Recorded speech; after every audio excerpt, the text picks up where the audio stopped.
అన్న ఈ బీజేపీ ముట్టడి అనేది ఆఫీస్ ముట్టడి అనేది ఫస్ట్ వాళ్ళు ప్రారంభించిన విషయం ఇది.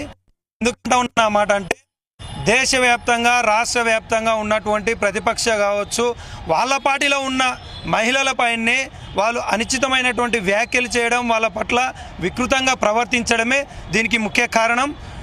దట్టు ఇంకొక విషయం ఏమిటంటే వాళ్ళు ఏదైతే కాంగ్రెస్ పార్టీ కార్యకర్తలు బీజేపీ పార్టీ కార్యకర్తల పైన రాళ్లతోన కట్టెలతో చేస్తున్నా అనే దాడి అవాస్తవం, ఈ శుద్ధ తప్పులు. వాళ్ళతో ఇప్పుడు మా గాంధీ భవన్ మొత్తం మీరే మీ ప్రెస్ వాళ్ళే మొత్తం వెతకండి, ఎక్కడైనా కట్టెలు కనిపిస్తాయా చూడండి. ఫ్లెక్సీలకు కట్టేటటువంటి తప్ప వేరే ఎటువంటి కట్టెలైనా కనిపిస్తాయా? వాళ్ళ ఆఫీసులో కుప్పలు తెప్పలుగా కట్టెలు పడి ఉన్నాయి. ఎందుకోసం ఉన్నాయి?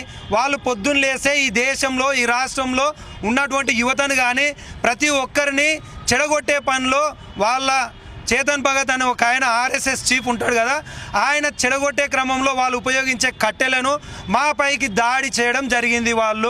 మేము మళ్ళీ వాళ్ళంతా దాడి చేసినా కానీ మా దగ్గర రిటర్న్ దాడి చేయడానికి కట్టెలు లేవు, రాళ్ళు లేవు. హైదరాబాద్లో రాళ్ళు దొరుకుతాయన్నా? వాళ్ళు చెప్పడమన్నా కనీసం రాళ్ళు అంటే ఇంతలా రాళ్ళు దొరుకుతాయి వాళ్ళకి? ఆ రాళ్ళు ఈ కట్టెలతో దాడి చేయడం అనేది శుద్ధ తప్పులు.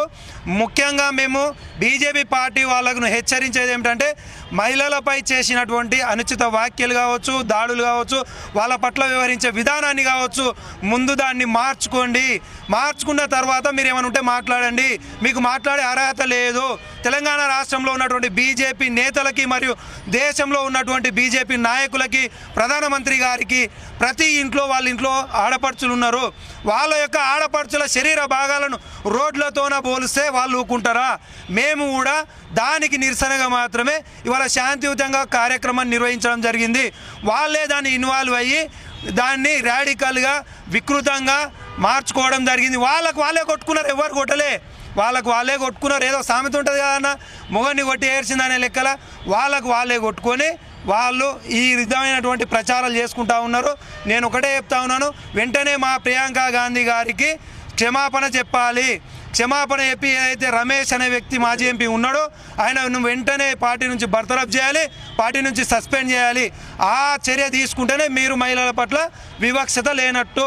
అంతవరకు మేము ఈ పార్టీకి సంబంధించినటువంటి కార్యక్రమాలు, మీ పార్టీ కార్యక్రమాలు ఏది ఉన్నా, మీ ఆఫీస్ ఎక్కడ ఉన్నా, మీ నాయకుల ఇల్లు ఎక్కడ ఉన్నా ముట్టడించడం ఖాయం.